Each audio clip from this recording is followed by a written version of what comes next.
Well, it's a bill that has received very little attention but may make free speech a felony and seriously restrict your right to political protest. Just signed into law by the president, H.R. 347 gives federal agents sweeping powers to arrest and bring felony charges against citizens engaged in protests where the Secret Service is present.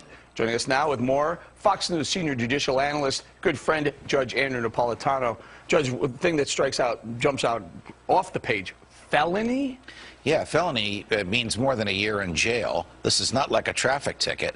For standing and protesting, the type of thing that for 230 years Americans took for granted because it was protected by the First Amendment, Congress shall make no law abridging the freedom of speech, has actually been abridged by legislation the president signed last Thursday, supported overwhelmingly by both parties, with very, very little public debate and very little debate in Congress. Basically allows Secret Service agents to decide where there are no free speech zones, not speech zones, no free speech zones. And anybody by the Secret Service can, protected by the Secret Service, can ask those agents to ban protests wherever they are. So I can think of 3 violations: speech violations, association violations, the right to petition the government for a redress of your grievances. What good is free speech if the people in the government are so far away from you that they can't hear you? Judge, what about keeping our elected officials safe? Keeping our elected officials safe is entirely different from insulating them from protest.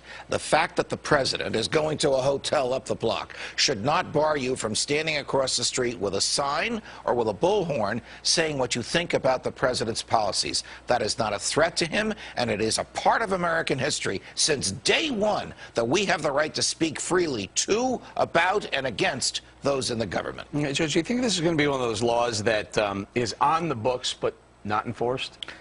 I think it's one of those laws that's going to be enforced when the government wants it enforced. The problem, Eric, is it puts a lot of unbridled discretion in the hands of Secret Service agents who may very well say, you know what, boss, you've had a rough day. We'll keep everybody away from you. Or, you know what, boss, this crowd likes you, so we're going to let them, we're going to let you hear them. That's suppressing speech on the basis of its content, and that has been expressly prohibited by the First Amendment since day one. What dictates the Secret Service is present? In other words, aren't they present all over Washington, D.C.? Well, they are, and that's a great question, because this law also allows the president to give Secret Service protection to whoever he wants. I'll give you a bizarre example. His campaign managers are coming to Washington to confer with him about the campaign. He can give them Secret Service protection. And then the Secret Service can say to the kids in the streets, you can't shout at David Axelrod, because the campaign manager, because the Secret Service is protecting him. This is a slow, creeping destruction of some of our basic liberties, and the president signed it in secret. And now some of the Secret Service are going to be providing services for the candidates now as well, right? Correct. So correct. People aren't going to be able to have their opinion about the candidates? If the Secret Service so declares, you won't be able to shout at them. Judge, got to go. The economy's not bad. Sorry about that.